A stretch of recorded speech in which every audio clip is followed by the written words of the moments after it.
Hi guys and welcome back to the channel Deepak Yadav Education. Welcome to the Daily Hindu News and Editorial Analysis of 11th of February 2025.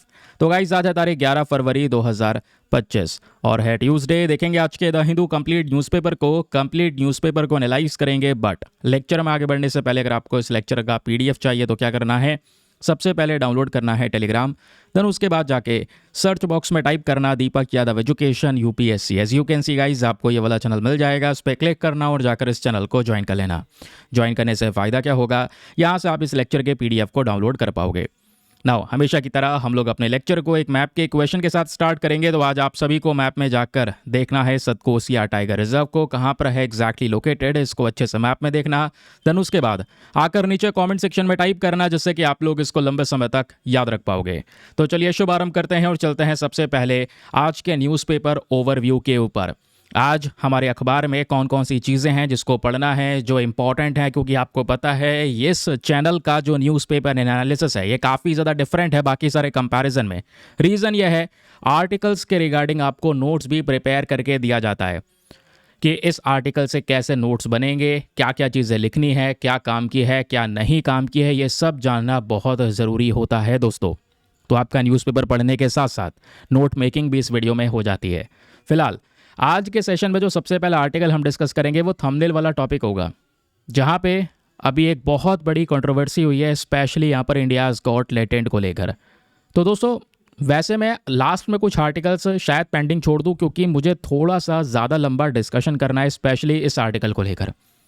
कुछ नहीं तो जो audience मुझे देखती है, जो UPSC aspirants हैं, केवल उनके लिए मुझे डिस्कशन करना हो, लेकिन इस मामले पे थोड़ा गहरी बातचीत करनी ज़रूरी है। कुछ पॉइंट्स हैं उसको आज मैं एड्रेस करने वाला हूं इस मामले को लेकर। ये जो वर्ड है ना इन्फ्लुएंसर, आज किस तरीके से इस वर्ड का गलत इस्तेमाल हो रहा है, ये भी हम लोग यहाँ पर समझने वाले हैं। इवन द हिंदू न्यूज़पेपर के अंदर भी इस आर्टिकल को मेंशन किया गया है। रणवीर अलाहाबादिया और साथ ही साथ में रणवीर अलाहाबादिया के साथ समय रैना और भी बहुत सारे लोग जिनका जो रिसेंटली वीडियो वायरल हुआ है, इन सब के अगेंस्ट में कंप्लेंट्स फाइल की गई है। ये नेशनल न्यूज़ बन चुकी है। इवन अलग अलग स्टेट की जो यहाँ पर सरकारें हैं वो एफआईआर फाइल कर रही हैं। मामला क्या है, हर एक लिमिट क्रॉस हुई है, ये बिल्कुल सही बात है, लिमिट्स तो क्रॉस हुई हैं। अब ये मामला कहाँ जाके रुकेगा ये कोई नहीं कह सकता, लेकिन इस पर कुछ अवेयरनेस ज़रूरी है जो आज हम कवर करेंगे। फिर उसके बाद आज के अखबार को अगर आपने देख लिया है तो पेज नंबर 1 पे आपको ये आर्टिकल मिलेगा। ट्रंप ने 25% टैरिफ लगा दिया है स्टील और एल्यूमिनियम के इम्पोर्ट्स के ऊपर। फिर उसके बाद अगला टॉपिक है यहाँ पर है कि देखो, भारत और अमेरिका के बीच में बहुत सारे प्रोडक्ट्स को लेकर व्यापार होता है। तो जो बहुत सारे आइटम्स हम यूएसए से परचेज़ करते हैं, हम उसके ऊपर भी टैरिफ लगाते हैं। बट करंट समय पर जो ये पॉलिसी है ट्रंप की, स्पेशली ये अग्रेसिव पॉलिसी, उसके अगेंस्ट में इंडिया क्या करेगा? इंडिया यहाँ पर अपने ड्यूटीज़ को कम कर सकता है ट्रंप को खुश करने के लिए। रीज़न क्या है वो भी यहाँ पे हम समझने वाले हैं। फिर आज के अखबार में 2 इंपॉर्टेंट टॉपिक्स, ये डिफेंस के पर्सपेक्टिव से हैं, याद रखिएगा। तो कल एरो इंडिया 2025 की शुरुआत हो चुकी है। कल एरो इंडिया के बारे में पूरा का पूरा डिस्कशन मैं कर चुका हूँ। उसी से रिलेटेड ये आर्टिकल है कि हम अपना खुद का 5th जनरेशन का फाइटर जेट तैयार कर रहे हैं। काफ़ी देर हो गई है और ये काम पहले कर लेते तो ज़्यादा बेटर हो जाता, बट फिर भी कुछ ऑफिशियल्स का स्टेटमेंट है कि जो तेजस का वेरिएंट है LCA Mk2, इसका जो मॉडल होगा वो तैयार होगा 2025 के अंत तक। फिर जो अमका नाम का हमारा 5th जनरेशन का ये फाइटर जेट होगा, ये 2027 तक यहाँ पर तैयार होगा। वो भी प्रोटोटाइप्स की बात हो रही है, डेमोज की बात हो रही है।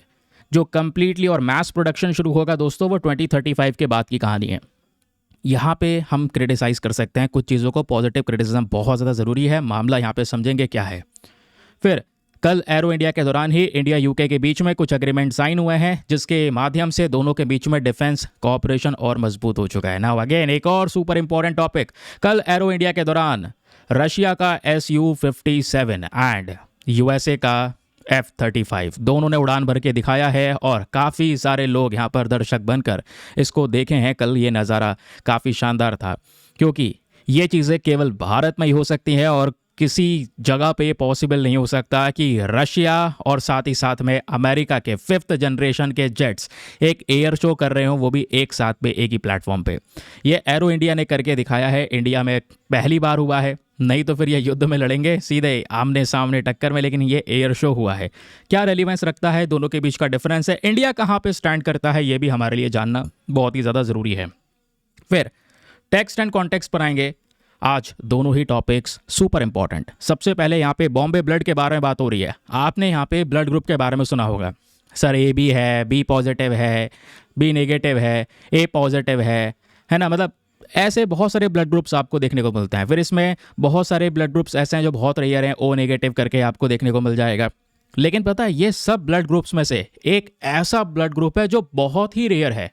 कई मिलियंस लोगों में से केवल एक इंसान में पाया जाता है, और वो है बॉम्बे ब्लड ग्रुप। कहोगे ये कौन सा ब्लड ग्रुप आ गया, ये बॉम्बे में ही खोजा गया था, इस वजह से बॉम्बे ब्लड ग्रुप इसका नाम है। तो समझेंगे दोस्तों, पहली बार हमने मेडिकल के अंदर में एक नया एडवांसमेंट को अचीव किया है। वो यह है कि इस ब्लड ग्रुप जो बहुत ही ज़्यादा रेयर है, लाखों लोगों में केवल एक व्यक्ति में पाया जाता है, ऐसा वाला जो ब्लड ग्रुप है, इसका क्रॉस ब्लड ट्रांसप्लांट यहाँ पे परफॉर्म किया गया है, वो भी एक पेशेंट के अंदर। तो मामला क्या है, गहराई से जानना ज़रूरी है साइंस एंड टेक्नोलॉजी के पर्सपेक्टिव से। फिर अब की बार जब बजट आया है तो साइंटिस्ट को बजट में अब की बार क्या मिला है, इसको लेकर बात हो रही है। बजट कुछ ज़्यादा अच्छा साइंटिस्ट के पर्पस के हिसाब से भी नहीं है। रिसर्च एंड डेवलपमेंट की बात करेंगे तो इंडिया कम खर्च रहा है, वो इस आर्टिकल में मेंशन किया गया। ये कवरेज होने वाला है।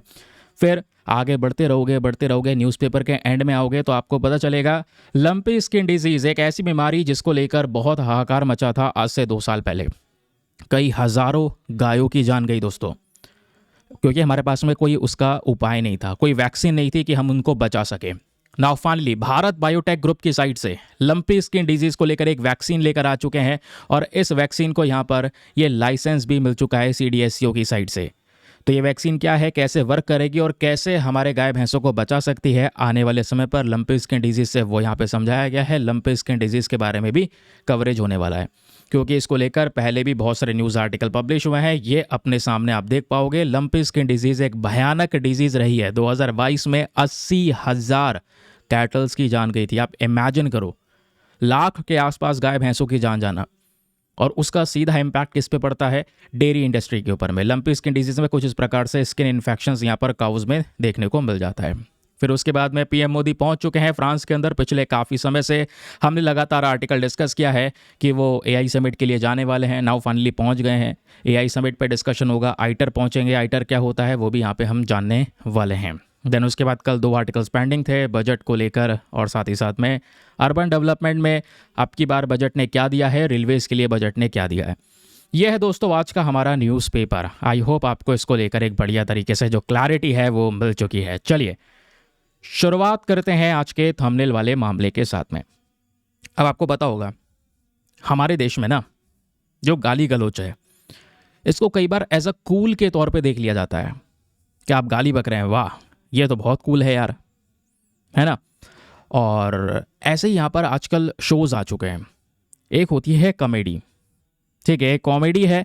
अब देखो लाइफ में कॉमेडी थोड़ी ज़रूरी भी है, और जो कॉमेडियंस होते हैं इनका काम आसान नहीं है, वो आपको हंसा रहे होते हैं। अब फॉर एग्जांपल मैं दिन भर यहाँ पे काम करता हूँ, बहुत ज़्यादा स्ट्रेस भी रहता है, तो काम किया थोड़ा सा ब्रेक लेने के लिए यहाँ पर थोड़ा स्क्रॉल कर लिया, 2-4 यहाँ पे जो कॉमेडी वीडियोज़ हैं वो यहाँ पर सामने आ गए, आप थोड़ा सा हंस लिए, माइंड थोड़ा रिफ्रेश हो गया, रिलैक्स हो गए, वापस काम पे लगे। तो कॉमेडियंस लाइफ में एक इंपॉर्टेंट रोल प्ले करते हैं। लेकिन ये जो आजकल चल रहा है ना, डार्क ह्यूमर, डार्क कॉमेडी, है ना, कि ये डार्क है बहुत ज़्यादा, इसकी ज़रूरत नहीं थी। कॉमेडी के नाम पे ये जो चल रहा है ना, ये कोई देखना पसंद नहीं करेगा। हाँ, देखना पसंद कर भी रहे हैं, इस कैटेगरी में बहुत सारे लोग हैं, तभी तो यहाँ पर ये जो वीडियोस हैं इंडियाज़ गॉट टैलेंट के, मतलब मुझे पहले इसके बारे में इतना शो के बारे में पता नहीं था, ना ही मैंने कोई भी इसका वीडियो देखा है आज तक, इतना टाइम सच में मिलता भी नहीं है। लेकिन ऑब्वियस सी बात है, जब आप मतलब रील्स वगैरह स्क्रॉल करते हैं तो बीच में आपको 2-4 वीडियोज़ दिख जाते हैं, ठीक है। और जब आप 2-4 वीडियोस देखोगे और उसमें ही ऐसा कंटेंट जब दिखाई पड़ता है तो आप समझ जाओगे मतलब कि क्या ही होगा। तो लिटरली मुझे नहीं पता, लेकिन जब ये कल न्यूज़ फैली है और फिर वो जो वीडियोस ट्विटर पर वायरल हो रहे थे वो मैंने देखा, ट्विटर पे एक्टिव रहता हूँ, ट्विटर पे जब वो वीडियोस यहाँ पर देखे तो दोस्तों जिस तरीके से जो ये पैनल बैठा है, जो ये बोल रहे हैं यार, मतलब क्या ही बताऊँ, एक इंसान शॉक हो जाएगा कि ये इंसान बोल कैसे रहा है यार। इसके लिए तो बहुत मतलब क्या ही लेवल की थिंकिंग है, कोई सोच नहीं सकता। ये सब चीज़ें बोली जा रही हैं। अब हुआ क्या मैं बताता हूँ। एक शो चल रहा है आजकल इंडियाज़ गॉट टैलेंट करके, ये आप देख पाएंगे। ठीक है, अब शायद समय रैना यहाँ पर इसको होस्ट कर रहा है। ये भी कॉमेडियन है। समय रैना ने कुछ मतलब ऐसे काम भी किए हैं, चेस वगैरह को प्रमोट वगैरह भी किया है, ऐसा भी यहाँ पर पढ़ने को मिला है। ठीक है, लेकिन अब ये कॉमेडी में उतर आए और इंडियाज़ गॉट लेटेंट, ये जो कॉमेडी है इसको लेकर कल एक नेशनल न्यूज़ बनी, खबर देश भर में फैली। और ये खबर ऐसी फैली क्योंकि इसके बहुत सारे वीडियोज़ हैं। अब यहाँ पर हर बार ये गेस्ट को बुलाते हैं, ठीक है, एक पैनल बैठता है, कॉमेडी होती है, कुछ कंटेस्टेंट आते हैं, फिर ये एक कोई लेटेंट कंटेस्टेंट को यहाँ पर चुन लेंगे, उसको विजेता घोषित करते हैं। जो जितना गंदा बोलेगा वो यहाँ पर उतना अच्छा, आप ऐसा कह सकते हैं। जितना वाहियात, जितनी गंदी सोच होगी, जितना गंदा आप बोल सकोगे, वो सबसे बढ़िया है यहाँ पर। तो इसलिए कोई कुछ भी बोल रहा है, कुछ नहीं पता सोसाइटी पे इम्पैक्ट क्या पड़ेगा, स्पेशली टीनेजर्स यहाँ पर देख रहे हैं। इसका दोस्तों एक लॉन्ग टर्म इम्पैक्ट है। अभी तो नहीं देख पाओगे कि अभी तो यार ये बस काफ़ी सारे लोग हैं ना, इसको कॉमेडी है, कॉमेडी की तरह ही ले लो, ऐसा नहीं होता है। इसका इम्पैक्ट आगे वाली जनरेशन पे पड़ेगा। असम की सरकार ने, हेमंत बिस्वा शर्मा जी ने खुद यहाँ पे ट्वीट करके बताया कि जितने भी इस पैनल में बैठे हैं, आशीष चंचलानी, ठीक है, साथ ही साथ में रणवीर अलाहाबादिया, समय रैना और लड़की का नाम नहीं पता मुझे, ठीक है, हाँ, आर्टिकल में मेंशन है अपूर्वा मखीजा। अब यहाँ पर दोस्तों ये सब लोग शामिल हैं इस पैनल के अंदर में। असम की सरकार हो गई, इवन महाराष्ट्र के चीफ मिनिस्टर देवेंद्र फडणवीस, इनके पास तक ये वीडियो पहुंचा। कुछ अपोजिशन लीडर्स भी हैं, सब साथ में इकट्ठे हो चुके हैं और उन्होंने इस चीज़ की निंदा की है। ठीक है भाई, अब आप कहोगे फ्रीडम ऑफ स्पीच, ठीक है, अब आप आर्टिकल, आपका जो कह सकते हैं संविधान के अनुच्छेद के तहत जो फंडामेंटल राइट्स आपको मिले हुए हैं, उन फंडामेंटल राइट्स के तहत आपको फ्रीडम ऑफ स्पीच मिलता है, बोलने का अधिकार है। लेकिन वो जो फ्रीडम ऑफ स्पीच है उसमें ये थोड़ी है आप कुछ भी बोल सकते हैं, ये तो उसका मिस यूज़ हो गया ना। आपको तो अधिकार, आपको राइट दिया गया है खुलकर बोलने का, अपने विचार रखने का, लेकिन उसको मिस यूज़ करा जा रहा है आज के समय पर। ये ऑब्सीन और वल्गर चीज़ें यहाँ पर दिखाकर कॉमेडी के नाम पे ये वल्गैरिटी फैलाई जा रही है। कहोगे ऐसा हो क्या गया कि सर इतना ज़्यादा यहाँ पर बोल रहे हैं, इतना ज़्यादा हमने भी यहाँ पर देखा है, लिमिट्स क्रॉस हो चुके हैं। एक्चुअली में हुआ क्या इस पूरे वीडियो के अंदर में, या इससे पहले और भी यहाँ पर इसी शो के वीडियोस वगैरह है, वो सब भी आजकल निकल के वायरल हो रहे हैं, देखा होगा, जिसको यहाँ पे लोग डार्क ह्यूमर और ये सब का नाम दे रहे हैं। एक्चुअली में क्या हुआ, इस वाले पैनल के अंदर में रणवीर अलाहाबादिया की साइड से पेरेंट्स को लेकर यहाँ पे कुछ टिप्पणियाँ की गई। किसी कंटेस्टेंट से यहाँ पे पूछ लिया होगा, है ना, कि मतलब अब मैं क्या बोलूँ, मैं हिंदी में अगर रॉबर्ट्स में बोलूँ कि जो पेरेंट्स हैं आपस में अगर वो संभोग कर रहे हैं तो आप उनको देखना चाहेंगे या उनको ज्वाइन करके एंड करना चाहेंगे इस चीज़ का। आप इमेजिन करो, ये बात सीधा पेरेंट्स को लेकर बोली जा रही है। ठीक है, मतलब समझ रहे हैं ये कहाँ तक कहानी जा चुकी है।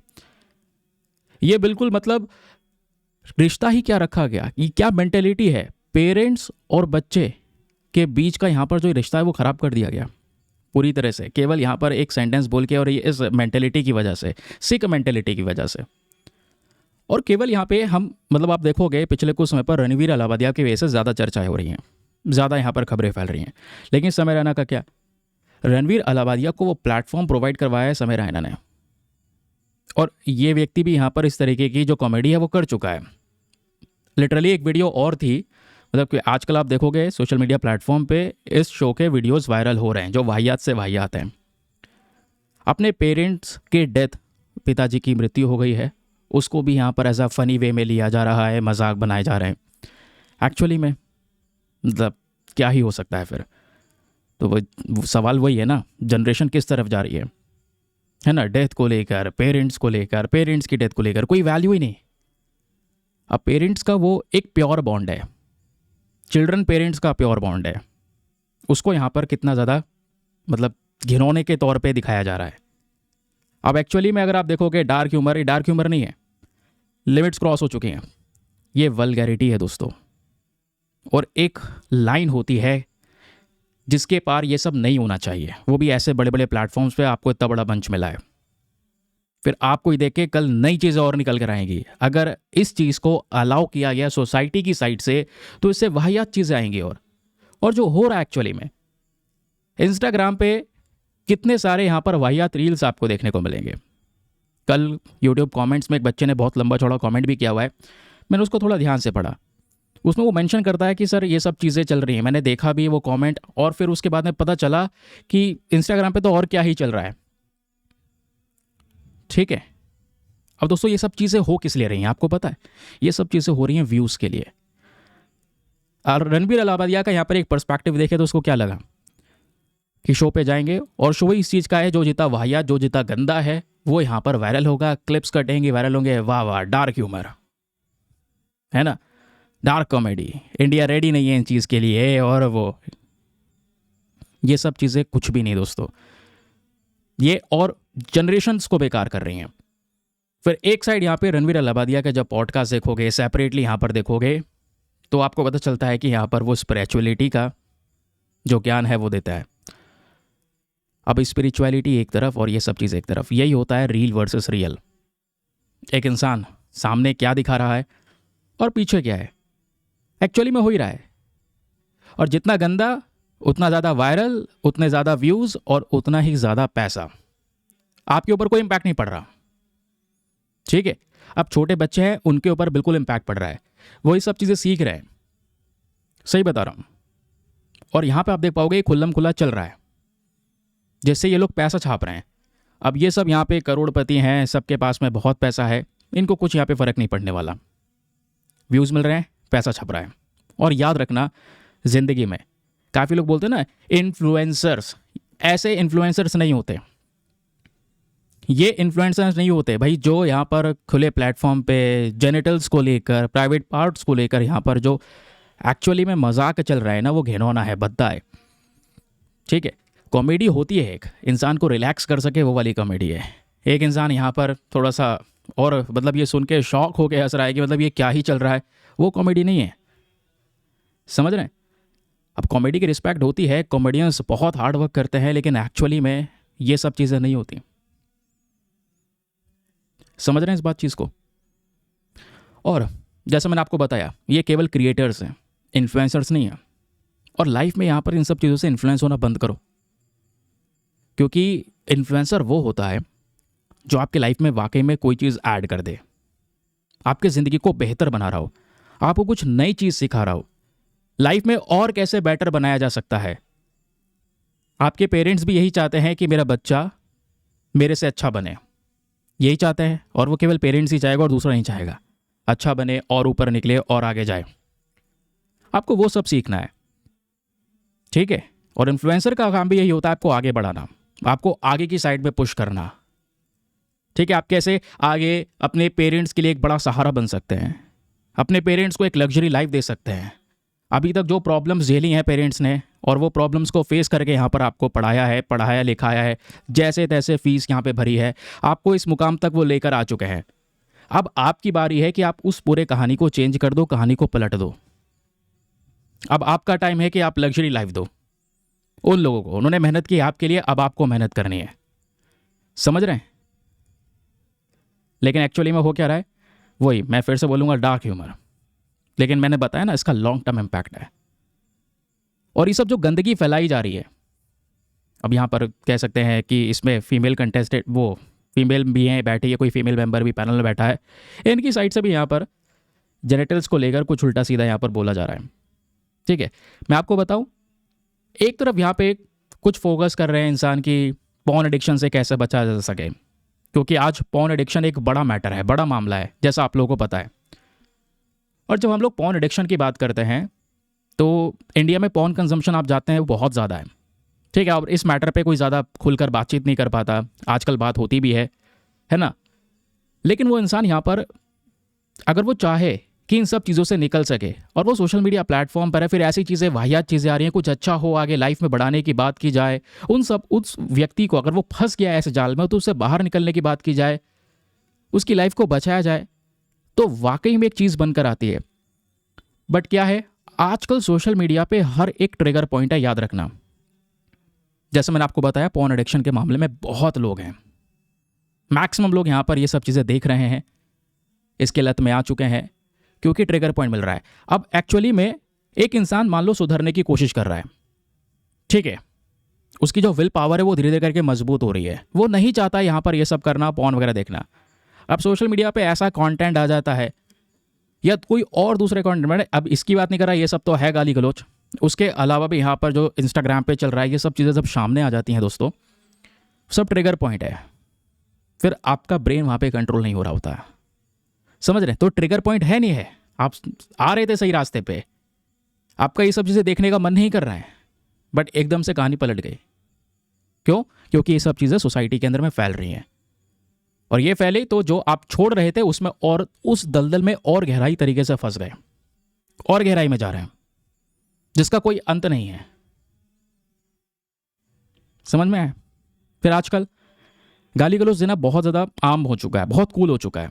कहोगे दोस्त के बीच में तो चलती है, ऐसी दोस्ती को आग लगा दो यार, कि अपने ही दोस्त को, उसके परिवार को, मम्मी पापा को, माता पिता को, बहन को, एक दूसरे को यहाँ पर मतलब गाली दी जा रही है।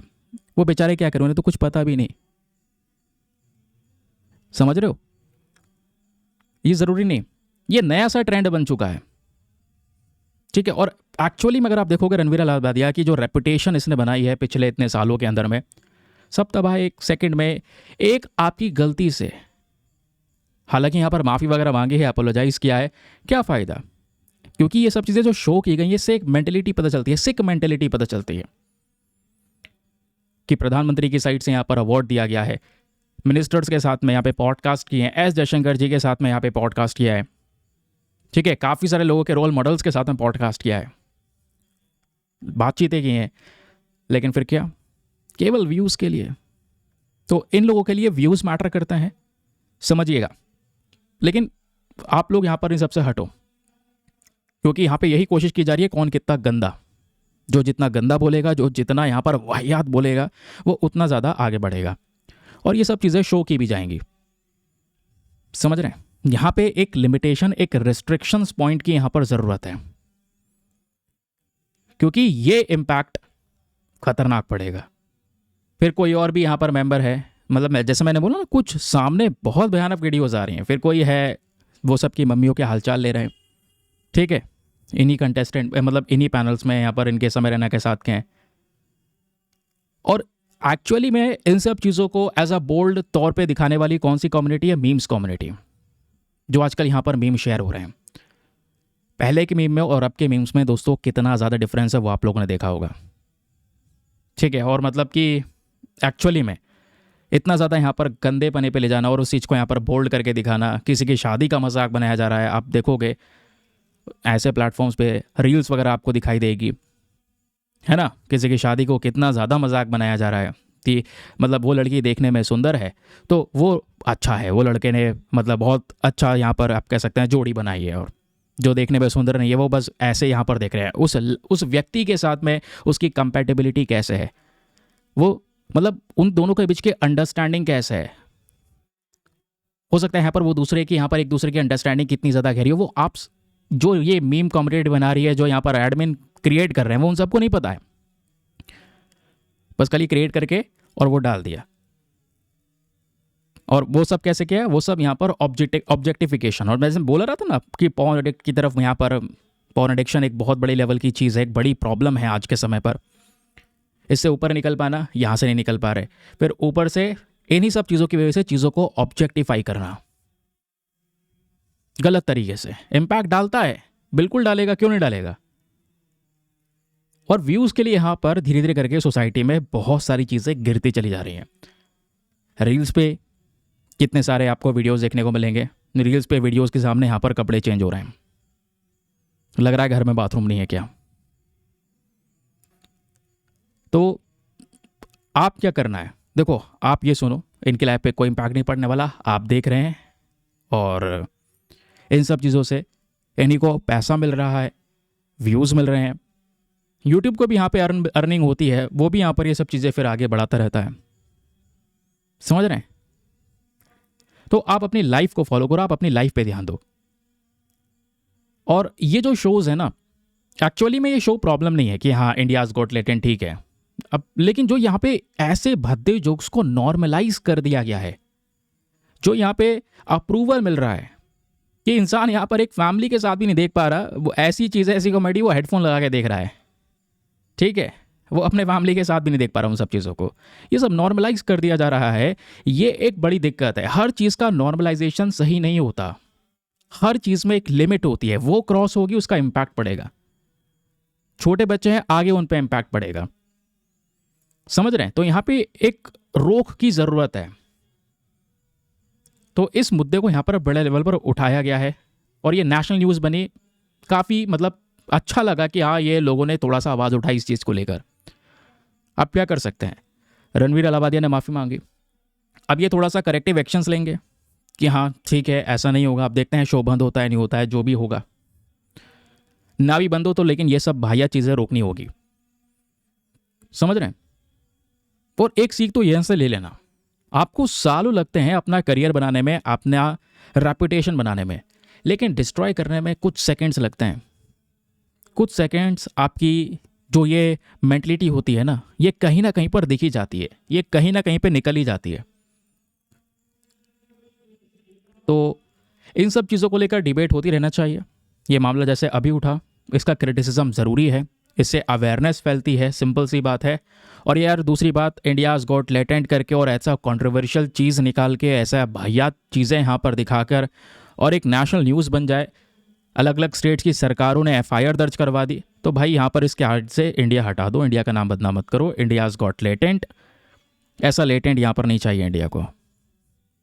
समझ रहे हैं? वही इंडियाज़ गॉट टैलेंट करके वहीं से ही थोड़ा सा ये ले लिया गया, इंडियाज़ गॉट लेटेंट। आप जितने गंदे, वो यहाँ पर इंडिया का लेटेंट। ठीक है? तो याद रखिए दोस्तों, आपके लाइफ में जो मेन है वो है यहाँ पर आपके पेरेंट्स। उन चीज़ को लेकर ना किसी के पेरेंट्स को लेकर मजाक करो, ना अपने पेरेंट्स के लिए कभी कुछ सुनो। समझ रहे हैं? चाहे वो कितने ही गहरा दोस्त, कितना ही गहरा यार क्यों ना हो, वहाँ तक बात नहीं आनी चाहिए। और इन सब चीज़ों से हटो, अपने लाइफ पे थोड़ा ज़्यादा फोकस करो, क्योंकि ये सब होता रहेगा। ये पैसा कमा चुके हैं, इनकी लाइफ में कुछ फ़र्क नहीं पड़ रहा। आज है, कुछ समय बाद ये दब जाएगी खबर, कुछ नहीं होने का, पैसा बहुत है। आप अपने ज़िंदगी पे फोकस करो। आप कहाँ पे हो, आप अपने ऊपर ध्यान दो। ठीक है? अब ज़्यादा इसके ऊपर और ज़्यादा मैं देख रहा हूँ ना, और ज़्यादा लोग इन्वॉल्व होने लगते हैं। जो कंट्रोवर्सी होती है कि भाई वही मामला हुआ, उसमें और ज़्यादा इन्वॉल्व है, दिन भर उसको लेकर स्क्रॉल कर रहे हैं, क्या अपडेट हुआ, क्या हो रहा है, क्या नहीं हो रहा। भाई बेकार है। आप अपने लाइफ को वैल्यू करो। आपने जो अपना गोल सेट किया है उसके प्रति जी जान लगा दो। आपको इतना टाइम नहीं मिलना चाहिए, आपके दिमाग को इतना टाइम नहीं मिलना चाहिए कि मैं इन वाहियात चीज़ों में फंसूं। ये समझ लिया, आपको पता है सही गलत क्या है, क्योंकि एक चीज़ ये भी होती है ना, सही गलत क्या है ये तो हमें पता ही है। तो सही गलत क्या है ये हमें अगर पता है, तो उसके हिसाब से भी सोसाइटी में ये सब चीज़ें अलाउ नहीं होनी चाहिए। समझ रहे हैं ना? तो जो भी है, देखते हैं आगे क्या होता है इस पूरे कंट्रोवर्सी को लेकर। मेरे ये कुछ पॉइंट ऑफ व्यूज़ थे, मैं बोलना चाहता था यार, ज़रूर से बोलना चाहता था। मैं सोच रहा था सेपरेट वीडियो अपलोड करूं, बट मैक्सिमम लोग मेरा ये वीडियो देखेंगे, तो अपने चैनल पे मैक्सिमम लोग जो है वो द हिंदू एनालिसिस देखते हैं, तो डिस्कस करना ज़रूरी है। लास्ट में यार एक दो आर्टिकल थोड़े पेंडिंग पड़ जाए तो कोई बात नहीं, क्योंकि अब सेशन की शुरुआत करते हैं। ये मामला ज़रूरी था। अब आप सोच रहे हैं कि पेपर में ये आएगा नहीं, आपने ये पढ़ा दिया, क्या आपने आज कंटेंट नहीं बनाया? देखो मैं अपना सारा काम ख़त्म कर चुका हूँ, मॉर्निंग से बैठा हूँ, न्यूज़पेपर को निचोड़ रहा हूँ, अच्छे से रिसर्च कर रहा हूँ, हर एक आर्टिकल मैंने बना दिया है, हर एक आर्टिकल को लेकर नोट्स क्रिएट कर दिए हैं। उसके बाद मैंने यहाँ पर ये पूरा टॉपिक का डिस्कशन किया है। तो नोट्स तो क्रिएट हो चुके हैं। मैं आपको एग्जाम्पल दिखा देता हूँ, ये आपके सामने ये नोट्स बने हुए रखे हुए हैं। ठीक है? जो भी चीज़ें हैं सब, इंडिया यूके का डिफेंस कोलैबोरेशन, ये वगैरह सब आपको मिल जाएगा। सो उसके लिए परेशान मत होइए। पढ़ाई के साथ में मैं कभी कॉम्प्रोमाइज़ नहीं करता। कॉम्प्रोमाइज़ करना होता, या मुझे यहाँ पर मतलब मेरा जो माइंड सेट है वो थोड़ा सा ऐसी तरफ चले जाता था, यार कुछ भी उठा के डाल दो, क्या फ़ायदा, क्या फ़र्क पड़ रहा है। तो अभी तक हो गया होता फिर। समझ रहे हैं? तो भले यहाँ पे कभी वीडियोज़ लेट हो जाएँ, वीडियोज़ डिले हो जाएँ, तो उससे मुझे कोई आजकल इतना फ़र्क नहीं पड़ रहा है। पहले थोड़ा फ़र्क पड़ रहा था, लेकिन मैं कोशिश कर रहा हूँ क्वालिटी के ऊपर काम करने की। जो लोग मेरे साथ में जुड़े हुए हैं वो देखें, वो सिलेक्शन उनको मिले, उनके परिवार का पूरा स्ट्रक्चर चेंज हो, मुझे बहुत खुशी मिलेगी। चलिए फिर, अब दोस्तों यहाँ पे सबसे पहले इन दोनों आर्टिकल्स पे थोड़ा थोड़ा नज़र मार लेते हैं, क्योंकि इस आर्टिकल को लेकर कोई ज़्यादा एक्स्ट्रा इन्फॉर्मेशन अपने पास में नहीं है। मतलब अलग से इसमें से कुछ नोट निकाल के क्रिएट करो, ऐसा कुछ नहीं है। अगर नोट क्रिएट करना है तो टैरिफ जो पूरा वॉर है वो मैं ऑलरेडी पढ़ा चुका हूँ, नोट भी क्रिएट करवा चुका हूँ। मामला क्या है सुनिएगा। अभी यहाँ पर यूएस के प्रेसिडेंट डोनाल्ड ट्रंप साहब यहाँ पर आए, यूएस के प्रेसिडेंट बन गए, और डोनाल्ड ट्रंप यहाँ पर इस पद को लेने के बाद में वो कहने लगे कि मैं कुछ कंट्रीज के साथ जो व्यापार हो रहा है उसके ऊपर मैं टैरिफ लगाऊंगा, यानी टैक्सेस को इम्पोज करूंगा। अब जो ये टैरिफ लगाने की बात हो रही है, ध्यान से सुनिएगा। इसमें इन्होंने स्टार्टिंग में तो ये बोला कि मैं कनाडा, मैक्सिको और चाइना के ऊपर मैं ये टैरिफ लगाऊंगा। ठीक है, चाइना के ऊपर 10% टैरिफ लगेंगे, मैक्सिको कनाडा के ऊपर में 25% टैरिफ लगेंगे। ये टैरिफ लगने का इम्पैक्ट क्या पड़ेगा? अब ये देखिए, मान लो यहाँ पर ये यूएसए है, ये कनाडा है, ये मैक्सिको है और ये चाइना है। अब इन कंट्रीज़ के बीच में आपस में व्यापार होता है। व्यापार मतलब इंपोर्ट एक्सपोर्ट दोनों होता है। अमेरिका इन कंट्रीज़ को बहुत सारा सामान एक्सपोर्ट करता है, ठीक है, और इन कंट्रीज से बहुत सारा सामान इंपोर्ट भी करता है। तो यूएसए ये बोलता है, यानी डोनाल्ड ट्रंप ये बोलता है कि जो भी सामान हम इन देशों से परचेज कर रहे हैं उसके ऊपर में टैक्स लगा देंगे, और जो ऊपर कनाडा मैक्सिको से ले रहे हैं उस पर 25% टैक्स लगा देंगे, चाइना से जो ले रहे हैं उस पर 10% टैक्स लगा देंगे। ये टैरिफ लगने की वजह से क्या होगा, ये सामान अमेरिका में महंगा हो जाएगा, और महंगा होने की वजह से यहाँ पर क्या होगा कि ये बिकेगा नहीं, और धीरे धीरे करके इन कंट्रीज़ की जो इंडस्ट्रीज़ है वो डूबने लगेंगी, क्योंकि उनको ज़्यादा फ़ायदा नहीं हो रहा होगा। और ये टैरिफ की धमकी देते देते इन्होंने टैरिफ थोड़े समय के लिए रोक दिया था। नाउ फाइनली ट्रंप ने यहाँ पे जो स्टील और एल्यूमिनियम इंपोर्ट्स होते हैं, यानी अमेरिका जो स्टील खरीदता है और एल्यूमिनियम के सामान खरीदता है, उस पर 25% यहाँ पर टैरिफ इम्पोज कर दिया है डोनाल्ड ट्रंप ने। और जो ये टैरिफ लगाया, आप ये देखोगे ना, तो इस इंडस्ट्री में इंडिया का भी बड़ा रोल है, क्योंकि जो एल्यूमिनियम और जो आर्टिकल्स बना के Canada, China, Mexico, UAE, India ये सब बना के बेचते हैं। आयरन स्टील से भी बहुत सारा सामान बनाकर बेचते हैं अमेरिका को। तो इनको भारी इंपैक्ट पड़ने वाला है, क्योंकि टैक्सेस बढ़ जाएंगे, ये सामान वहाँ महंगा हो जाएगा, और वहाँ के कंट्रीज़ के फिर इंडस्ट्रीज़ ग्रो होना शुरू हो जाएंगी, और इंडिया वाले यहाँ पर इन कंट्रीज़ का जो ये माल है वो बिकना वहाँ पे कम हो जाएगा। इन कंट्रीज़ के इंडस्ट्री को इम्पैक्ट पड़ेगा। तो डोनाल्ड ट्रंप ने स्टील और एल्यूमिनियम के ऊपर टैक्सेस इम्पोज कर दिए हैं, शुरुआत हो चुकी है। अभी देखो यहाँ पर दोस्तों, इंडिया थोड़ा टेंशन में है। अब क्या है मामला, सुनिएगा। देखो, भारत काफ़ी सारे देशों के साथ व्यापार करता है, लेकिन भारत जो यहाँ पर व्यापार करता है स्पेशली यूएसए के साथ में, उस व्यापार में इंडिया ट्रेड सरप्लस में रहता है। हमको बहुत ज़्यादा फ़ायदा रहता है ना। हम लोग यहाँ पे ज़्यादा गेन करते हैं, यानी बेचते ज़्यादा हैं और यूएसए से खरीदते कम हैं। तो जो सामान हम बेचते हैं यूएसए से खरीदते हैं, तो यूएसए से खरीदते जब हैं तो उस पर भी हम टैरिफ लगाते हैं, यानी हम भी टैक्सेस लगाते हैं। याद रखिए, जब सामान आता है तो हम भी उस पर टैक्सेस लगाते हैं। तो अभी हम ये थोड़ा सा कोशिश कर रहे हैं कि ट्रंप हमारे आइटम्स पे टैरिफ ना लगाए, क्योंकि हम जो सामान बेचते हैं अमेरिका को उस पर ट्रंप टैरिफ लगा सकते हैं। तो इंडिया ये कोशिश कर रहा है ट्रंप को शांत करने की। शांत कैसे करते हैं, या शांत कैसे कर सकते हैं कि भारत जो खुद अपने लिए टैक्सेस लगा रहा है अमेरिका के सामान के ऊपर, उसको थोड़ा कम कर देंगे, जिससे यूएसए हमारे सामान पे टैक्स नहीं लगाएगा। ठीक है, फॉर एग्जाम्पल यूएसए इंडिया को क्या एक्सपोर्ट करता है, भारत अमेरिका को बहुत सारा सामान बेचता है। क्रूड ऑयल है, ठीक है, उसके अलावा डायमंड है, देन उसके बाद coking coal, aeroplanes, LNG, gold, aluminium, दूसरे टाइप ऑफ वेस्ट, स्क्रैप, और भी बहुत सारी चीज़ें हो गई जो यहाँ पर यूएसए एक्सपोर्ट करता है इंडिया को, और उस पर इतना टैरिफ लगता है। ये देखिए, यानी जब वो सामान आता है तो हम लोग इतना टैक्स लगा देते हैं। और यहीं पर एक और चीज़ है जिसको बोलते हैं पीकन नट्स। क्या बोलते हैं? पीकन नट्स। ये बेसिकली नट्स हैं, जैसे अपने अखरोट वगैरह होते हैं, कुछ इस प्रकार से देखने में आपको ये नट मिल जाएगा। ये भी यूएसए से मंगाया जाता है। इंडिया ने 2023 में 100% इम्पोर्ट ड्यूटी लगा रखी थी यहाँ पर इन नट्स के ऊपर में। खैर, इसको कम करके 30% कर दिया है। तो आज भारत ये फोकस कर रहा है कि हम जो सामान मंगा रहे हैं यूएसए से, और सामान मंगाने के साथ साथ जिस जिस सामान पे हम ये टैक्सेस लगा रहे हैं, ज़रा इसको एक बार देख लेते हैं, इसको थोड़ा रिव्यू कर लेते हैं, इसको लो करने की कोशिश करते हैं। अदरवाइज़ यहाँ पे ट्रंप भी इंडिया के प्रोडक्ट्स के ऊपर में टैरिफ लगा देंगे। ठीक है, तो इंडिया ये कोशिश कर रहा है, क्योंकि ऑब्वियस सी बात है, पहले कई बार इंडिया को एज अ टैरिफ एब्यूज़र बोला जा चुका है कि बहुत सारा सामान जो इंडिया परचेज करता है उस पर टैरिफ बहुत लगाता है। तो इस वजह से टैरिफ एब्यूज़र के तौर पे यहाँ पर ये टैग दिया जा चुका है इंडिया को। तो न्यू दिल्ली आज, क्योंकि अभी यूएस प्रेसिडेंट के साथ में पीएम मोदी का एक मीटिंग होने वाला है, इसी सप्ताह ये मीटिंग होगा, और इस सप्ताह जो ये मीटिंग होगा तो देखा जाएगा कि भैया क्या क्या चीज़ें हैं, मामले को कैसे शांत किया जा सकता है। अदरवाइज़ यहाँ पर जो ये आज trade war USA, Canada, Mexico, China के बीच में है, वो एक्सपैंड हो सकती है, इंडिया के बीच में भी हो सकती है। तो हम देखते हैं कि ऐसे मामले को शांत किया जा सकता है। ठीक है, आई होप आपको यहाँ पर एक क्लैरिटी मिल चुकी होगी, मामला क्या चल रहा है वो समझ में आ चुका होगा। अब हमारे पास में ये दो इंपॉर्टेंट खबरें हैं, इसको थोड़ा ध्यान से सुनिएगा, क्वेश्चंस यहाँ से एग्जामिनेशन में बनेंगे। ठीक है, सबसे पहला आर्टिकल ये है, यहाँ पे हमारे ऑफिशियल्स, क्योंकि कल देखो क्या है, कल एरो इंडिया का प्रोग्राम यहाँ पे कंडक्ट हम लोगों ने किया।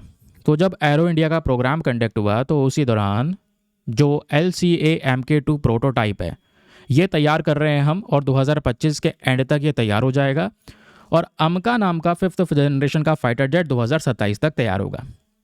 कहने का मतलब क्या है, मेरी बात सुनिए। एरो इंडिया 2025 बेंगलोर में शुरू हुआ। इस एरो इंडिया में हमने दुनिया भर के फाइटर जेट्स को मंगाया है, वो अपना एक एयर शो करते हैं। दुनिया भर के डिफेंस मिनिस्टर्स, डिफेंस मैन्युफैक्चरर्स और भी बहुत सारी कंपनीज प्रेजेंट होती हैं, और ये सब मिलकर आपस में देख रही होती हैं, डील्स कर रही होती हैं कि हाँ हमें ये प्रोडक्ट परचेज करना है, ये पसंद आ रहा है हमें। तो इंडिया भी काफ़ी सारी डिफेंस डील्स को करता है इस एरो इंडिया के दौरान। ठीक है, सिंपल बात है। तो हमने यहाँ पर अभी याद रखिएगा, रशिया का और साथ ही साथ में अमेरिका का, इन दोनों का 5th जनरेशन का फाइटर जेट हमारे देश में इस समय पर आया हुआ है, और उसने कल एयर शो करके दिखाया भी है, हमें काफ़ी पसंद आया। अब देखते हैं हम इन दोनों फाइटर जेट में से कौन सा फाइटर जेट परचेज करते हैं। ये एरो इंडिया का मेन मकसद है, याद रखिएगा, जहाँ पे ये सब चीज़ें को लेकर डील करते हैं। दुनिया भर के वेपन आइटम्स को यहाँ पे शोकेस किया जाता है। इस बार यूएसए ने भी पार्टिसिपेट किया है, रशिया ने भी पार्टिसिपेट किया है। लेकिन क्वेश्चन ये आता है, भारत अपना 5th जनरेशन का फाइटर जेट कब बनाएगा? क्योंकि बात तो यहाँ पे कहानी जो आ रही है वो 5th जनरेशन फाइटर जेट्स की आ रही है। लड़ाकू विमान जो होते हैं, ये स्टार्टिंग में 1st जनरेशन आया, 2nd जनरेशन आया, 3rd जनरेशन आया, 4th जनरेशन आया, नाउ यहाँ पर 5th जनरेशन की तरफ दुनिया बढ़ चुकी है। इवन चाइना तो 6th जनरेशन के जेट को तैयार कर चुका है। भारत के पास में अभी तक 4 और 4.5 जनरेशन तक का यहाँ पे फाइटर जेट प्रेजेंट है। तो 5th जनरेशन के फाइटर जेट हम कब लेकर आएंगे? तो उसकी तैयारी चल रही है दोस्तों, और वो अमका नाम का जो प्रोजेक्ट है, एडवांस मीडियम कॉम्बैट एयरक्राफ्ट, ये भारत का पहला 5th जनरेशन फाइटर जेट होने वाला है, याद रखिएगा। लेकिन ये तैयार कब तक होगा, इसमें थोड़ा समय लग जाएगा। ये हमारे इस आर्टिकल में बोला जा रहा है, ठीक है, कि इसको 2027 तक तैयार किया जाएगा अमका को। लेकिन एक और वेरिएंट है, जैसे हम लोग आज तेजस फाइटर जेट को इस्तेमाल करते हैं, तो तेजस का ही एक अपग्रेडेड वर्जन हमने यहाँ पर इंट्रोड्यूस कर दिया है। जो तेजस का नया वर्जन है वो है LCA light combat aircraft MK2। तो ये तेजस का नया वर्जन है, ये वर्जन भी हम लोग तैयार कर रहे हैं, अंडर कंस्ट्रक्शन है। इसको भी 2025 यानी इसी साल के अंत तक तैयार कर लिया जाएगा। ये हमारे ऑफिशियल्स की साइट से स्टेटमेंट्स निकल कर आए हैं, जिस वजह से हम ये डिस्कशन कर रहे हैं। ठीक है, अब देखिए कुछ चीज़ें हैं जो यहाँ पर आपने सुननी होगी, जैसे आपको जो लिखना है एग्जामिनेशन के अंदर में, यहाँ पे LCA-MK2 light combat aircraft mark 2 इसको बोलते हैं, और दूसरा है यहाँ पर अमका नाम का। ये दोनों के दोनों फाइटर जेट्स हैं। एक ऊपर क्या है, ये तेजस का ही अपग्रेड वर्जन है, और ये वाला जो है ये भारत का पहला 5th जनरेशन का फाइटर जेट है। ठीक है, ये सब हम क्यों कर रहे हैं, इतने फाइटर जेट्स हमको क्यों चाहिए? रीज़न ये है क्योंकि हमारे पास में जो पड़ोसी देश हैं उनके साथ कुछ संबंध ज़्यादा अच्छे नहीं हैं, चाहे वो चाइना हो, पाकिस्तान हो, इनके साथ में रिलेशंस हमारे ख़राब हैं, और इनके कंपैरिजन में हम ज़्यादा स्ट्रॉन्ग भी नहीं हैं। इनके नहीं, पाकिस्तान को नहीं जोड़ते हैं, चाइना के कंपैरिजन में हम इतने ज़्यादा स्ट्रॉन्ग नहीं हैं। तो स्पेशली चाइना को टैकल करना है, क्योंकि पाकिस्तान को सपोर्ट करने के लिए चाइना खड़ा है, इसलिए दोनों हमारे लिए बड़ा चैलेंज है। समझ रहे हैं ना इस बात को?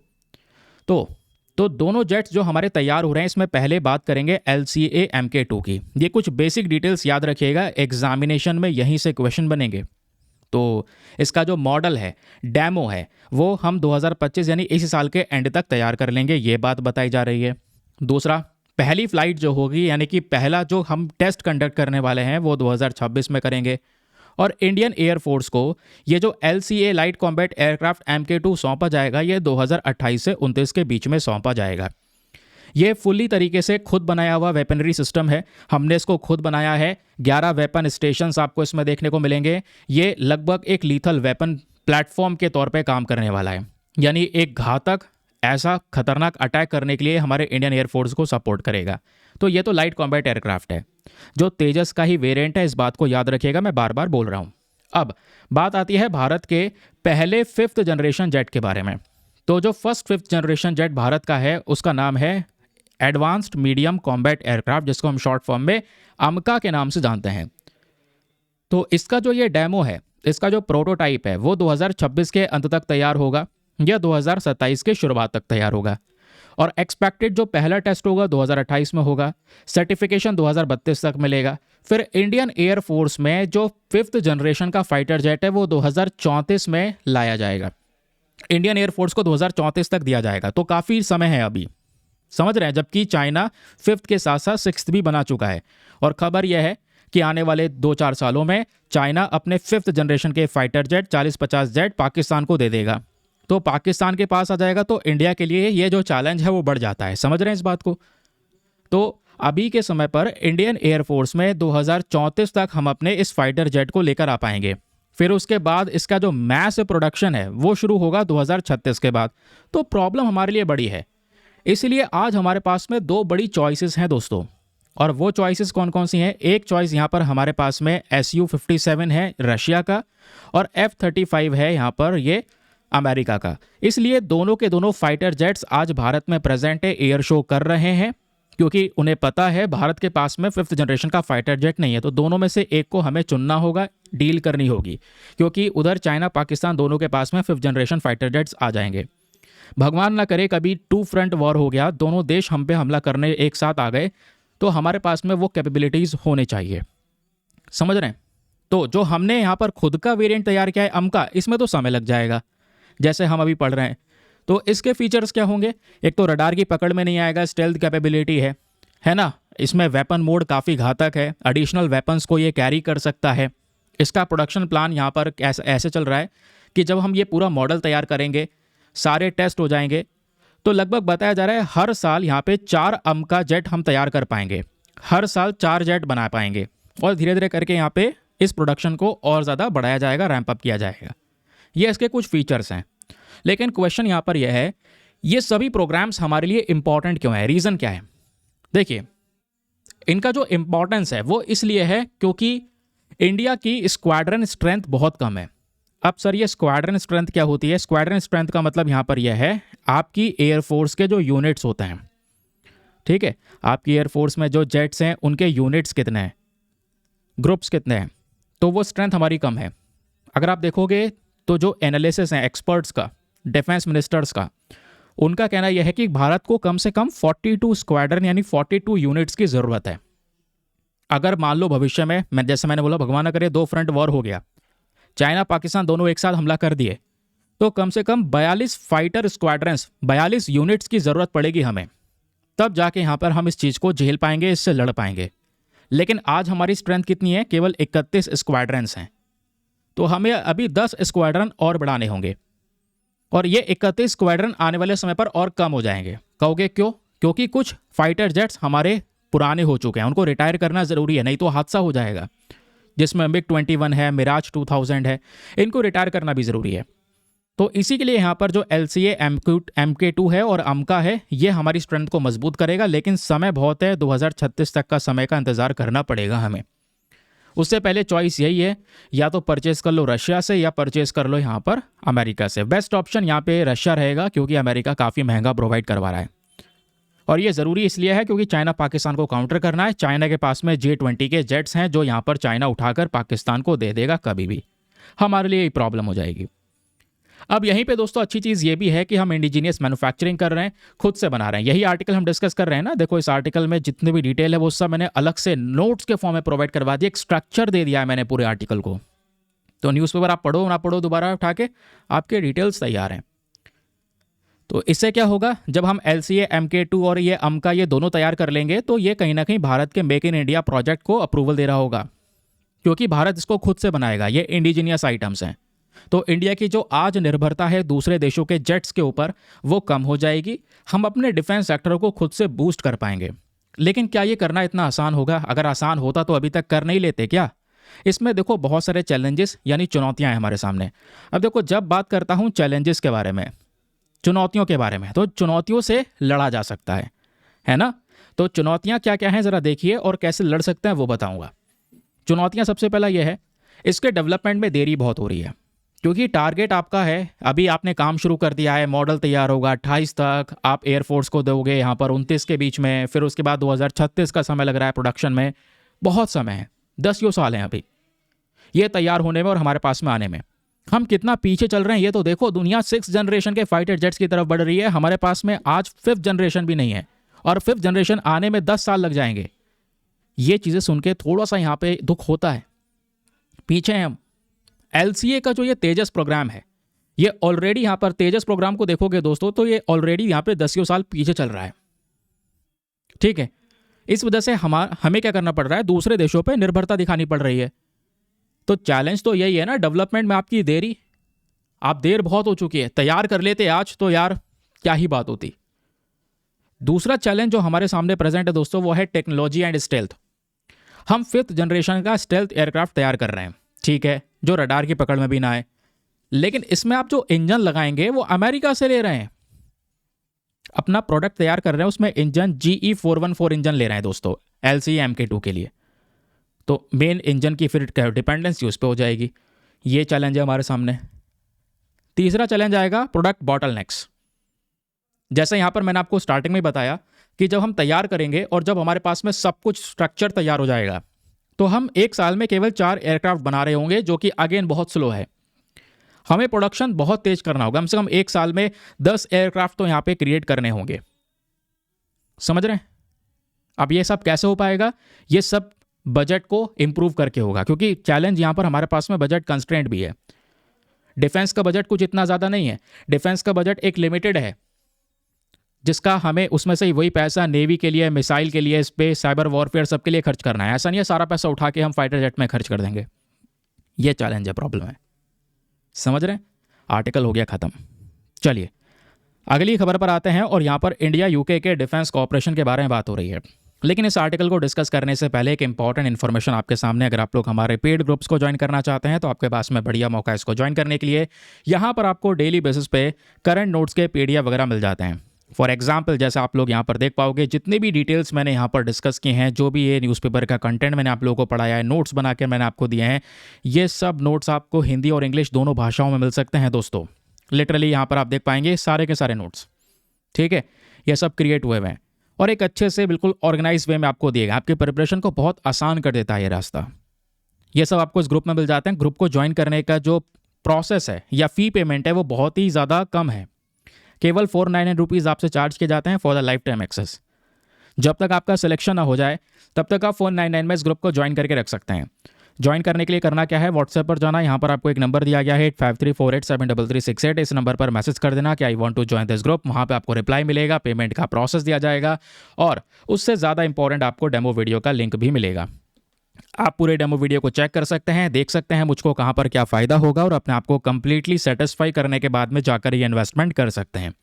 ठीक है, बाकी करना कैसे है, जैसे मैंने आपको बताया, नंबर पे व्हाट्सएप पे मैसेज कर देना, आपको मिल जाएगी डिटेल। चलिए अगली खबर पर आते हैं। अगली खबर बहुत काम की है हमारे लिए, क्योंकि यहाँ पे बात हो रही है इंडिया यूके के अग्रीमेंट्स के बारे में। एरो इंडिया की बात कर रहे थे, कुछ आइटम्स वगैरह शोकेस करेगा, वो हम लोगों ने समझा, और इसी दौरान दोस्तों हमने ब्रिटेन के साथ में कुछ अग्रीमेंट साइन कर लिए हैं, और वो भी डिफेंस कोऑपरेशन को लेकर, कि आपस में हम एक दूसरे के डिफेंस रिलेशंस को कैसे मजबूत कर सकते हैं। तो यूके ने मंडे में अनाउंस किया क्या कि हम लोग यानी भारत और इंडिया के बीच में एक सेल बनाएंगे, एक अलग से बॉडी बनाएंगे जिसका नाम होगा DPI, यानी डिफेंस पार्टनरशिप इंडिया। एक डेडिकेटेड सेल होगा यूके के मंत्रालय के अंदर में, जो स्पेशली भारत और यूके ब्रिटेन के बीच का जो डिफेंस संबंध है उसको मजबूत करने की बात कर रहा होगा। कैसे डिफेंस रिलेशंस और एक्सपैंड करे जा सकते हैं उसके ऊपर बातचीत कर रहा होगा। अब इस पूरे एग्रीमेंट में क्या क्या डिस्कशंस हुए हैं उसको हमें अपने नोट्स के फॉर्म में पढ़ना होगा। चलिए आइए मैं आपको बताता हूँ कि ये यूके डिफेंस एग्रीमेंट दोनों के बीच में कंडक्ट किस प्रकार से किया गया है। तो ये आर्टिकल यहाँ पे हाईलाइट करता है बिटवीन द मतलब relations between the India and UK. और दोनों देश आज मिलिट्री हो, कोलैबोरेशंस हो, टेक्नोलॉजी हो, ट्रांसफ़र हो, इन सब चीज़ों के ऊपर में मिलकर एक स्पेशल फोकस कर रहे हैं। और ये अग्रीमेंट कहीं ना कहीं भारत के आत्मनिर्भर भारत अग्रीमेंट से काफ़ी ज़्यादा मिलजुल कर रहा है, इसके साथ को सपोर्ट कर रहा है। क्योंकि हम जो भी अग्रीमेंट कर रहे हैं यूके के साथ में, जो भी हथियार हम यूके से परचेज करेंगे, हम टेक्नोलॉजी भी यूके से मांगेंगे। और जब टेक्नोलॉजी मांगेंगे तो हमारे पास में वो टेक्नोलॉजी की वजह से हम भविष्य में खुद भी उसको प्रोड्यूस कर पाएंगे। जब खुद प्रोड्यूस कर पाएंगे तो प्रोडक्शन खुद से हो रहा होगा, तो आत्मनिर्भर भारत यानी सेल्फ रिलायंसी की तरफ हम आगे बढ़ रहे होंगे। तो हमारा मेन पर्पज़ यही है कि दोनों देशों के डिफेंस संबंध को और मजबूत किया जा सके। तो जो ये कल बातचीत हुई है या अग्रीमेंट हुआ है उसके कुछ हाइलाइट्स क्या हैं, ज़रा ये सुनिएगा। इस हाइलाइट में सबसे पहली चीज़ हुई है डिफेंस पार्टनरशिप इंडिया, DPI। एक डेडिकेटेड सेल है ये यूके के मिनिस्ट्री ऑफ डिफेंस के अंदर में। तो एक डेडिकेटेड बॉडी जो स्पेशली दोनों देशों के डिफेंस रिलेशंस को मजबूत करेगी। एक वन स्टॉप प्लेस होने वाला है जहां पर ये दोनों देश आपस में मिलकर अगर जॉइंटली कोई चीज़ प्रोड्यूस करनी हो, कोई हथियार बनाना हो, टेक्नोलॉजी को एक्सचेंज करना हो, तो दोनों एक दूसरे के साथ में यहाँ पे डिस्कशंस या बातचीत कर सकते हैं।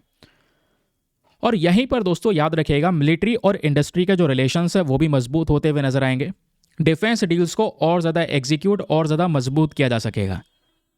फिर उसके बाद बात होती है agreement signed at aero India. इस एरो इंडिया के अंदर में कौन कौन से एग्रीमेंट साइन हुए यूके और भारत के बीच में, जिसकी वजह से डिफेंस रिलेशंस मजबूत हो रहे हैं। तो पहला अग्रीमेंट यहाँ पे जो दोस्तों साइन किया गया है वो है आपका production of man portable air defence system, जिसको हम कई बार शॉर्ट में मैनपैड बोल देते हैं। मैनपैड का मतलब क्या है, इस तरीके से हाथों में लेकर जो मिसाइल्स आप इसमें से दाग सकते हैं, कंधे पे रख के दाग सकते हैं। तो ये जो मैनपैड है इसमें एक प्रकार का है जिसका नाम है LBRM, that is laser beam riding MANPAD. ये यहाँ पे यूके तैयार कर रहा है, यूके की कंपनी है, ठीक है, और स्पेशली भारत की कंपनी है भारत डायनामिक्स लिमिटेड। इनके बीच में ये डील हुई है दोस्तों मैनपैड को लेकर, याद रखिएगा। और भारत यहाँ पे अपनी जो स्टार स्ट्रीक मिसाइल है, मतलब इनिशियल जो है स्टार्टिंग के अंदर में ये जो स्टार स्ट्रीक मिसाइल्स हैं या जो लॉन्चर्स हैं ये इंडिया को दिए जाएंगे। और ये इंडिया को यहाँ पर पहले भी ये टेक्नोलॉजीज़ वगैरह दी गई हैं, भारत ने इसमें दिलचस्पी भी दिखाई है। फिर ये इससे क्या होगा, हम अपनी एयर डिफेंस कैपेबिलिटी को मजबूत कर सकेंगे। कुछ मिसाइल्स हमारे पास में होंगी जिसको हम अपने ड्रोन, हेलीकॉप्टर या एयरक्राफ्ट से लॉन्च कर सकेंगे। तो यहाँ पर हमारा जो एयर इंडिया या नेवी जो हमारी एयरफोर्स है वो और ज़्यादा मजबूत होती हुई नजर आ रही होगी। तो यूके की कंपनी थेल्स और इंडिया की कंपनी BDL, इनके बीच में कोलैबोरेशन हुआ है। दोनों मिसाइल टेक्नोलॉजी बेस को एक्सपैंड करेंगे, साथ में मिलकर प्रोडक्शन करेंगे। ये टेक्नोलॉजी भी हमको दी जाएगी जिससे हम आगे भविष्य में खुद से जनरेट करके मेक इन इंडिया को आगे बढ़ाएंगे। समझ रहे हैं? तो ये तो बात हो गई मैनपैड की। मैनपैड में हम लेज़र वाला वेपन परचेज करने वाले हैं। दूसरी जो बात हुई है वो है आसरम की, आसरम नहीं ASRAM, ठीक है। अब इसका फुल फॉर्म है advance short range air to air missile. तो इसकी असेंबली और इसकी टेस्ट फैसिलिटी ये भी यहाँ पर तैयार करके देगा यूके हमें। इसमें यूके की दूसरी कंपनी है MDA और भारत की BDL, ये दोनों मिलकर पहली इस प्रकार की मिसाइल फैसिलिटी बनाने वाले हैं हैदराबाद के अंदर में। और जब ये मिसाइल बन जाएगी तो इसे हम जैगवार फाइटर जेट के साथ में या अपना जो तेजस है, कहोगे तेजस तो बना नहीं है, अरे जो बन रहा है वो MK2 है, ये MK1 है, इसी का अपग्रेडेड वर्जन है 2 वाला। तो जो MK1 वाला है इसके साथ में हम इस्तेमाल कर सकते हैं अपने इस मिसाइल का। तो ये मिसाइल भी साथ में मिलकर बनाई जाएगी, वो भी भारत में बनाई जाएगी। अगेन ये इंडिया के इंडिजीनियस मिसाइल प्रोडक्शन को और ज़्यादा बढ़ावा दे रहा होगा। फिर उसके बाद में आती है बात integrated full electric propulsion system की। तो ये भी हम बना रहे हैं यूके के साथ मिलकर, और स्टेटमेंट ऑफ इंटेंट यहाँ पे साइन किया गया है ताकि ये जो IFEP सिस्टम है दोस्तों इसको डेवलप किया जा सके। और ये हमारे जहाज़ों के लिए, नेवल शिप्स के लिए बहुत ही ज़्यादा ज़रूरी है। इससे क्या होता है, फ्यूल के ऊपर डिपेंडेंसी कम हो जाती है, आपके जहाज़ की ऑपरेशनल कैपेसिटी, एफिशिएंसी और ज़्यादा बढ़ जाती है। और इनके माध्यम से ये जो डील्स हुई हैं कि ये सब चीज़ें साथ में मिलकर बनाई जाएंगी, इससे भारत और यूके के जो डिफेंस रिलेशंस हैं वो और ज़्यादा मजबूत होते हुए नजर आएंगे। इंडिया की डिफेंस मैन्युफैक्चरिंग बढ़ रही होगी, आत्मनिर्भर भारत को सपोर्ट मिल रहा होगा, इंडिजीनियस प्रोडक्शन हो रहा होगा, भारत की जो कंपनीज़ हैं उनमें लोगों को रोज़गार मिल रहा होगा, तो एम्प्लॉयमेंट जनरेशन हो रहा होगा, जिसमें चाहे हिंदुस्तान एरोनॉटिक्स लिमिटेड हो, डिफेंस रिसर्च डेवलपमेंट ऑर्गेनाइजेशन हो, चाहे और कोई प्राइवेट इंडस्ट्रीज़ हो। तो इस कॉपरेशन का सबसे बड़ा फ़ायदा तो ये हुआ। दूसरा यहाँ पर यह है कि चाइना पाकिस्तान दोनों ही देशों को हम काउंटर कर पाएंगे, दोनों ही पड़ोसी देश और दोनों के साथ में ही हमारे संबंध बिल्कुल ख़राब। इनकी साइड से कभी UAV यानी कि ड्रोन्स वगैरह उड़ते हुए नजर आते हैं, इसको हम हवा में टारगेट कर सकते हैं, हम इस प्रकार की कैपेबिलिटी को बना लेंगे, इंडिया का रोल ग्लोबल सप्लाई चेन में बढ़ जाएगा। ये सब कुछ चीज़ें होने वाली हैं। लेकिन क्या इसमें कोई प्रॉब्लम्स नहीं आएंगी? देखिए, इंडिया यूके के इस कोलैबोरेशन में कुछ चैलेंजेस, कुछ चुनौतियां भी हमारे सामने बिल्कुल प्रेजेंट हैं। सर वो चैलेंजेस कौन कौन से हैं? सबसे पहला चैलेंज जो यह है कि जो डिफेंस डील्स होने वाली हैं इसमें थोड़ा समय लगेगा। डील्स तो हमने कर ली, लेकिन इसको अप्रूवल वगैरह देने में समय लगने वाला है, बहुत सारे डॉक्यूमेंटेशन फॉलो होने वाले हैं।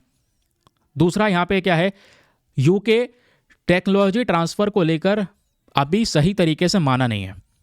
यूके की जो कंपनियां हैं वो आगे भविष्य में हेजिटेट कर सकती हैं, वो ये कह सकती हैं भाई हम टेक्नोलॉजी नहीं देंगे, तो वहीं पे इंडिया पीछे हट जाएगा, क्योंकि मेन मांग हमारी टेक्नोलॉजी है। यूके की फर्म्स हमको अगर टेक्नोलॉजी देंगी तो उस टेक्नोलॉजी से हम आगे भविष्य में खुद से तो डेवलप कर पाएंगे ना उन आइटम्स को, समझ रहे हैं? तो ये करना यहाँ पर ज़रूरी है। इसमें एक बहुत बड़ा चैलेंज हमारे सामने प्रेजेंट है। तीसरा, यहाँ पे जब टेक्नोलॉजी नहीं आएगी तो भाई ये जो निर्भरता है इन कंट्रीज़ के ऊपर बनी रहेगी। प्रोडक्शन के अंदर में एक बहुत बड़ा जो इशू है वो हमको देखने को मिलेगा। हमें नया मैन्युफैक्चरिंग यूनिट बनाना है इंडिया में, क्योंकि हम ये बोल रहे हैं ना ASRAM वाली जो फैसिलिटी है, ये मिसाइल फैसिलिटी ये बनाएंगे, तो हैदराबाद में बनाया जाएगा। टाइम लगेगा इसमें, पैसा लगेगा इसमें, तो यहाँ पर इसको तेज़ी से इम्प्लीमेंट करने की ज़रूरत है। ये कुछ चैलेंजेस हमारे सामने प्रेजेंट होंगे इंडिया और डिफेंस, मतलब यूके के डिफेंस रिलेशंस के बीच में। चलिए अगली इंपॉर्टेंट खबर पर आते हैं। एंड नेक्स्ट इंपॉर्टेंट इज जो न्यूज़ है वो बात करती है स्टेल्थ एयरक्राफ्ट के बारे में। जैसे मैंने आपको बताया कि एरो इंडिया, वापस से एरो इंडिया बार बार इसी के बारे में डिस्कशन हो रहा है। तो रशिया और अमेरिका दोनों ने मिलकर अपनी ताकत दिखाई है भारत के इस एरो इंडिया के एयर शो में। सर वो ताकत क्या है? वो है रशिया का Su-57 और अमेरिका का F-35। ये आपके सामने प्रेजेंट है दोस्तों। ये दोनों के दोनों फाइटर जेट हैं, एंड ये दोनों के दोनों फाइटर जेट्स जो हैं ये 5th जनरेशन के हैं, समझ रहे हैं? इन दोनों का बड़ा एयर शो हुआ। अब India is also interested in these fighter jets. अब ऐसा क्यों? क्योंकि भारत के पास में 5th जनरेशन का फाइटर जेट नहीं है। तो इस आर्टिकल ने डिमॉन्स्ट्रेशन दिया है, थोड़ा कंपैरिजन किया है between Russia's Su-57 and America's F-35। तो थोड़ा सा इसके बारे में जान लेते हैं यार, क्योंकि इतनी चर्चाएं हो रही हैं तो एग्जाम में क्वेश्चन बन सकता है। चलिए शुरुआत करते हैं रशिया के Su-57 फेलोन के बारे में। यह पहला 5th generation stealth fighter jet है रशिया का। 5th जनरेशन, फिर बोल रहा हूं, ये जनरेशन का मामला क्या है? ये फोटो मैंने आपको लगा कर दे दिया है, PDF को देख लेना। PDF में हर एक चीज़ मैं खोजता हूँ, रिसर्च करता हूँ, बैठ के घंटों की रिसर्च लगती है, उसके बाद जाके आपको ये कंटेंट मिल पाता है। क्योंकि आपको पता है न्यूज़पेपर के आर्टिकल के साथ में notes banana is very difficult, इसलिए वीडियोज़ में डिले हो जाता है, कुछ रेलिवेंट चीज़ें खोजने को मिलती हैं। तो जब बात करते हैं जेट के फाइटर जनरेशन्स के बारे में, तो फर्स्ट जनरेशन के जो फाइटर जेट थे 1940s से 50s के बीच में जो आते थे, वो आपके फर्स्ट जनरेशन के फाइटर जेट थे, जिसमें हम टर्बो जेट वगैरह का इस्तेमाल करते थे। जो फिर सेकंड जनरेशन के फाइटर जेट 50 से 60s के बीच में आए। नई टेक्नोलॉजी, जैसे जैसे नई टेक्नोलॉजी ऐड होती चली गई, जनरेशन्स पे जनरेशन्स आगे बढ़ती चली गई। तो सेकंड जनरेशन में आपका MiG-21, सुखोई, F-104 ये आ गए। थर्ड जनरेशन के फाइटर जेट, इसमें रडार का जो सेक्शन है वो इंप्रूव कर दिया गया, मिसाइल इंप्रूव कर दिया गया, जिसमें आपका मिराज 3 वगैरह है। फिर फोर्थ जनरेशन के फाइटर जेट्स आ गए। फिर उसके बाद फोर्थ जनरेशन के फाइटर जेट 1970s के से लेकर 1990s के बीच में डेवलप किए गए। फिर आपका 4.5 जनरेशन के फाइटर जेट्स आए। भारत के पास में भी 4.5 जनरेशन के फाइटर जेट्स हैं, लेकिन 5th जनरेशन का नहीं है। 5th जनरेशन में चीज़ें और इंप्रूव हो गई। अब तो 6th जनरेशन की तरफ दुनिया आगे बढ़ गई है, चाइना 6th जनरेशन की तरफ बढ़ गया है, जैसे मैंने आपको बताया। तो ये जनरेशन्स पे जनरेशन्स आगे बढ़ गई, समझ रहे हैं? अब जो ये रशिया वाला Su-57 है, इसको डेवलप करने वाली जो बॉडी है उसका नाम है सुखोई डिज़ाइन ब्यूरो, ठीक है। अब रशिया वाले इस सिस्टम की फैसिलिटीज़ क्या क्या हैं? सबसे पहली चीज़, अगेन उसके पास में स्टेल्थ कैपेबिलिटीज़ हैं, रडार की पकड़ में नहीं आएगा वो, उसकी स्पीड सुपरसोनिक है, जो साउंड होती है उससे भी ज़्यादा स्पीड है, एडवांस सेंसर है, मल्टी रोल कॉम्बैट एबिलिटीज़ हैं, है ना, और अपना आराम से ऊपर से टारगेट को सटीक तरीके से वो हिट कर सकता है, ये ताकत है। और भारत भी मोस्ट प्रोबेबली रशिया को चुनेगा, क्योंकि रशिया के जो आइटम्स है वो कॉस्ट इफेक्टिव हैं, और रशिया टेक्नोलॉजी भी दे सकता है, ये अच्छी चीज़ है। क्योंकि हम लोगों ने पहले बात की थी दोस्तों, इनिशियल तौर पे जो हमने प्रोग्राम डिस्कस किया था, उस प्रोग्राम से हम बाहर हो गए थे 2018 में। पता है क्यों? वरना तो हमने ये 5th generation fighter jet purchase कर लिया होता, क्योंकि हमने रशिया से बोला टेक्नोलॉजी दे दो यार हमें, तो टेक्नोलॉजी रशिया ने देने से मना कर दिया इस 5th जनरेशन की। तो हमने यहाँ पर वो प्रोग्राम से विड्रॉ कर लिया, और हम यहाँ पर अभी तक 5th जनरेशन खुद वाला तो बना नहीं पाए और ना ही फिर परचेज कर पाए। दूसरा ऑप्शन हमारे पास में अमेरिका का F-35 है, लाइटनिंग 2। इसको अमेरिका की कंपनी लॉकहीड मार्टिन ने बनाया है। इसके भी अपने अपने वेरिएंट्स वर्जन्स हैं, F-35A, 35B एंड 35C। ठीक है, इसके भी फीचर्स वही सिमिलर फीचर्स हैं, क्योंकि दोनों 5th जनरेशन के हैं तो फीचर सिमिलर ही होंगे ना। 5th जनरेशन के मतलब स्टिल टेक्नोलॉजी, जिसको रडार की पकड़ में ना आए, सुपरसोनिक स्पीड यानी कि ध्वनि से ज़्यादा speed, advance avionics, multi role capability वगैरह वगैरह जो हमारे 5th जनरेशन में देखने को मिलते हैं। बट इंडिया ने इसमें इंटरेस्ट दिखाया नहीं। कि रीज़न, क्योंकि अमेरिका बहुत ज़्यादा महंगा ऑफर कर रहा है। अगर आज हम रशिया से Su-57 परचेज करें दोस्तों, तो Su-57 के कंपैरिजन में दुगना महंगा है, डबल प्राइस है यहाँ पर ये अमेरिका के F-35 के। और वो पैसा कहाँ से जाएगा? आपके टैक्स से जाएगा वो पैसा, समझ रहे हैं? तो प्रॉब्लम्स यहाँ पे थोड़ी सी ज़्यादा हैं हमारे सामने। देखते हैं क्या चुनते हैं क्या नहीं चुनते हैं। तो भारत को यहाँ पे क्या सीख मिलनी चाहिए? भारत के लिए यही है यार कि हमें भी चाहिए ऐसे फाइटर जेट। और जैसे मैंने आपको बताया, रिपोर्ट्स बताती हैं कि 42 यूनिट्स की ज़रूरत है, हमारे पास में केवल 31 यूनिट्स हैं। तो बढ़ाने के लिए परचेस करना होगा, खुद बनाओगे टाइम लगेगा, 2027 से 36 तक वेट करना पड़ेगा हमें, समझ रहे हैं? और जब हम कंपैरिजन करते हैं भारत का अमका प्रोग्राम का, जो भारत का यहाँ पर हमारा 5th जनरेशन का फाइटर जेट डेवलप हो रहा है, तो वो और ज़्यादा बेटर हो सकता है इनसे, लेकिन वो समय लेगा बहुत ज़्यादा, 2036 तक तैयार होगा जैसे मैंने आपको बताया। तो की टेक अवेज यही हैं, जल्दी जल्दी काम कीजिए और अपने इसको प्रायोरिटी पे रखिए, जिससे डिपेंडेंसी आगे दूसरे देशों पे कम हो सकेगी, समझ रहे हैं? अदरवाइज यहाँ पर रिलेशंस के ऊपर में इम्पैक्ट पड़ सकता है। क्लियर? अब आगे आते हैं, क्योंकि चाइना के पास में 5th जनरेशन में J-20 खड़ा है भाई, तो इंडिया को यहाँ पर अपना जो 5th जनरेशन तैयार कर रहा है भारत, वो ऐसा तैयार करे कि चाइना की जो J-20 है इसके सारी फैसिलिटीज़ यहाँ पे हटा दे। लेकिन 10 साल लगेंगे यार, मैं क्या बताऊँ, तब तक हो सकता है चाइना 7th जनरेशन पे ना पहुँच जाए। तो चैलेंजेस तो हैं भारत के इस जेट डेवलपमेंट में, हम ये काम जल्दी जल्दी भी नहीं कर पा रहे हैं। रीज़न यहाँ पर यह है, टेक्नोलॉजी मांग रहे हैं तो टेक्नोलॉजी नहीं दे रहा कोई, सेल्फ रिलायंसी पे थोड़ा दिक्कत हो रहा है, कॉस्ट प्रोडक्शन बहुत ज़्यादा है। तो ये कुछ चैलेंजेस हमारे सामने प्रेजेंट हैं दोस्तों। चलिए फ़िलहाल जो भी है टैकल कर लेंगे, भगवान करे जल्दी भारत के पास में आए ये। आगे आते हैं अगली इंपॉर्टेंट खबर पर। अगली खबर यहाँ पे सबसे पहले हम बात करने वाले हैं बॉम्बे ब्लड ग्रुप के बारे में। ये जो आर्टिकल आपको सामने दिख रहा है, ये हमारे टेक्स्ट एंड कॉन्टेक्स्ट पे प्रेजेंट है। तो बोला जा रहा है भारत में फर्स्ट टाइम, पहली बार साइंस के मेडिकल सेक्टर में एक नया अचीवमेंट आ चुका है। अचीवमेंट यह है, क्रॉस ब्लड ट्रांसप्लांट परफॉर्म किया गया है in a patient with a Bombay blood. एक ऐसा मरीज जिसके शरीर में जो खून था वो बॉम्बे ब्लड वाला था। और शरीर में A positive, A negative, B positive, B negative, ये सारे ब्लड ग्रुप्स होते हैं। ये कौन सा ब्लड ग्रुप है? Bombay blood group. Bombay blood group is the most rarest blood group in this world. इतना ज़्यादा रेयर, हाँ बिल्कुल, कुछ ही लोगों के शरीर में है ये वाला ब्लड ग्रुप। हैदराबाद में 50 से 100 लोग हैं जिनके में ये बॉम्बे ब्लड ग्रुप पाया गया है, ठीक है। और ये स्पेशली सबसे पहली बार बॉम्बे के अंदर ये वाला ब्लड ग्रुप एक इंसान में देखने को मिला था, इस वजह से इसका नाम ही बॉम्बे ब्लड ग्रुप रख दिया गया है। आपके एग्जाम के लिए क्या क्या रेलिवेंट चीज़ें हैं ये मैं आपको बताता हूँ। अब दोस्तों जब हम बात करते हैं बॉम्बे ब्लड ग्रुप की, तो सबसे पहली बार ये ब्लड ग्रुप डिस्कवर किया गया था मुंबई में 1952 में, डॉक्टर वाई एम भेंदे के थ्रू। यहाँ पर ये डॉक्टर हैं जिन्होंने इस ब्लड ग्रुप के बारे में बताया। अब आप सोच रहे होंगे यार कितना ही रेयर होगा, जो ये O नेगेटिव और ये सब ब्लड ग्रुप्स हैं, इससे ज़्यादा नेगेटिव होगा क्या, सॉरी इससे ज़्यादा रेयर होगा क्या? हाँ बहुत रेयर है। आप इसकी रेयरिटी को समझिए। बताया जाता है कि अगर दुनिया में ग्लोबली 4 मिलियन लोग हैं, 4 मिलियन समझे, 40 लाख लोग में से केवल एक व्यक्ति में यह ब्लड ग्रुप पाया जाता है, 40 लाख लोगों में से एक में। और मुंबई में हर 10,000 व्यक्ति में से एक में है। मुंबई में है तो इस वजह से यहाँ पर इसको नाम दिया गया है बॉम्बे ब्लड ग्रुप, ठीक है। अब इस ब्लड ग्रुप में इतनी खास चीज़ है क्या दोस्तों? खास चीज़ यह है कि इस ब्लड ग्रुप के अंदर में H एंटीजन नहीं मिलता। H एंटीजन की कमी है, इस वजह से ये बाकी सारे ब्लड ग्रुप के कंपैरिजन में बिल्कुल अलग है। तो जिसके शरीर में होता है उसके जीन्स के हिसाब से ये H एंटीजन बनता है, उसके ब्लड ग्रुप से, इस खून से नहीं मिलता। तो ऐसा ब्लड ग्रुप मिलना बहुत मुश्किल है।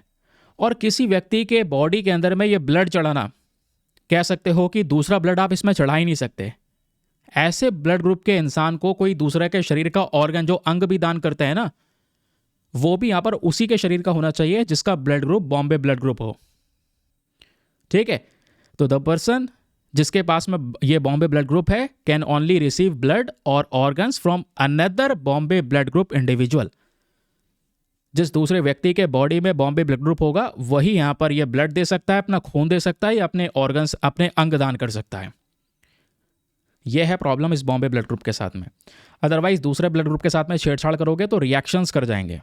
तो अभी यहाँ पर ये ट्रांसप्लांट कैसे करा गया, तो कुछ टेक्निक्स इस्तेमाल कर लेते हैं। मेडिकल एडवांस में एक टेक्निक आपके सामने प्रेजेंट है जिसको बोलते हैं प्लाज्मा फेरेसिस।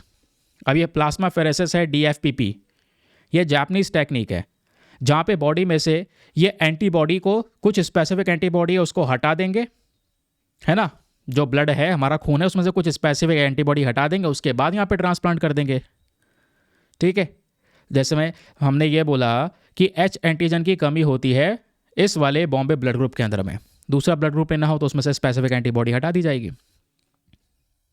अब यहाँ पर एक मोनोक्लोनल एंटीबॉडी होती है, इसमें B सेल एक्टिविटी को कम कर दिया जाता है ताकि ब्लड ग्रुप रिजेक्ट ना हो। तो पहली बार यहाँ पे बॉम्बे ब्लड ग्रुप जो है इसका ब्लड ट्रांसप्लांट हुआ है दुनिया भर में। ये फर्स्ट एवर ट्रांसप्लांट हुआ है दोस्तों, याद रखिएगा। और ये सब टेक्निक्स का इस्तेमाल होता है। ये कहाँ पे किया गया है, चेन्नई के अंदर में। इसकी डिटेल्स किडनी इंटरनेशनल रिपोर्ट के अंदर में पब्लिश की गई है। तो इसका एस्पेक्ट क्या निकल कर आता है, अगर आप GS पेपर नंबर 2 के हिसाब से देखोगे तो मेडिकल रिसर्च के अंदर में नया आविष्कार है, नया एडवांसमेंट है ये, स्पेशली ट्रांसप्लांट टेक्नोलॉजी के अंदर में। ठीक है, तो हमें और स्पेशल एडवांस जो इंफ्रास्ट्रक्चर है, हेल्थ इंफ्रास्ट्रक्चर, उसकी ज़रूरत पड़ेगी। अगर हमें ऐसे ब्लड डोनर रजिस्ट्रीज करनी है तो इसके बारे में अवेयरनेस फैलानी ज़रूरी है कि हमारे पास में ये टेक्नोलॉजी भी है। इसमें कुछ चैलेंजेस भी हैं, पैसा ज़्यादा लगता है, और जो ये ब्लड डोनर्स हैं दोस्तों ये बहुत कम ही होते हैं, तो ये दिक्कत हमारे सामने आती है। समझ रहे हैं, कुछ एथिकल कंसर्न वगैरह यहाँ पर शेयर करे गए तो उसको यहाँ पे पढ़ सकते हैं, कोई ज़्यादा खास यहाँ पर है नहीं। ठीक है, वे फॉरवर्ड यही है कि जो रेयर ब्लड ग्रुप्स होते हैं इनके जो रजिस्ट्रीज है वो करके रखिए, इसका एक डेटाबेस तैयार करके रखिए कि कोई दूसरा व्यक्ति अगर आता है ऐसा जिसका रेयर ब्लड ग्रुप है तो उसके लिए आराम से खून अरेंज हो जाए, क्योंकि आपके पास में डेटा है ऐसे ब्लड ग्रुप वाले लोगों का। ठीक, तो ये था दोस्तों यहाँ पे डिस्कशन। एक अगला आर्टिकल भी है, तो यहाँ पे मेंशन किया गया है कि बजट ने साइंटिस्ट को क्या ऑफर किया है। अब मैं यहीं पर वीडियो रोक रहा हूँ। 2 आर्टिकल्स कल पेंडिंग रह गए, 2 आर्टिकल्स दोस्तों आज पेंडिंग हो गए। थोड़ा थोड़ा मामला इकट्ठा हो रहा है, इकट्ठा नहीं होने देंगे, कल डिस्कस कर लेंगे। डिटेल्स अपने पास में सारी हैं। ठीक है, आपको पता होगा मैंने एक आर्टिकल, ये एक लंपी स्किन डिजीज वाला आज रह जा रहा है, और ये जो बजट है साइंटिस्ट के लिए अब की बार बजट में क्या है वो रह जा रहा है। मैंने दोनों के दोनों प्रोवाइड करवा दिए हैं आपके इस PDF में, चाहो तो इसको यहाँ से रीड कर लेना, अदरवाइज ज़रूरत नहीं है, मैं कल पढ़ा ही दूंगा आपको। ये दिखा सकता हूँ मैं आपको कि डिटेल्स मैं लेके आया हूँ, बहाना नहीं बना रहा हूँ कि हाँ डिटेल नहीं लाया इसलिए नहीं पढ़ा रहा हूँ। बजट साइंस एंड टेक्नोलॉजी के लिए प्रेजेंट है, सारे के सारे नोट्स आपके। लंपी स्किन डिजीज़ को लेकर मामला क्या है, जो नई वैक्सीन आई है वो प्रेजेंट है, उसके बारे में डिटेल्स, रेलवे बजट के बारे में आर्टिकल। ये 4 टॉपिक रह गए हैं, कल कवर कर लेंगे आराम से, ज़्यादा टाइम लगेगा नहीं क्योंकि बजट हम लोग यहाँ पे पढ़ चुके हैं। फिलहाल के लिए करते हैं अपने सेशन को समाप्त, मिलते हैं आप लोगों से नेक्स्ट वीडियो में। आज के लिए bye bye, have a nice day, thank you and जय हिंद।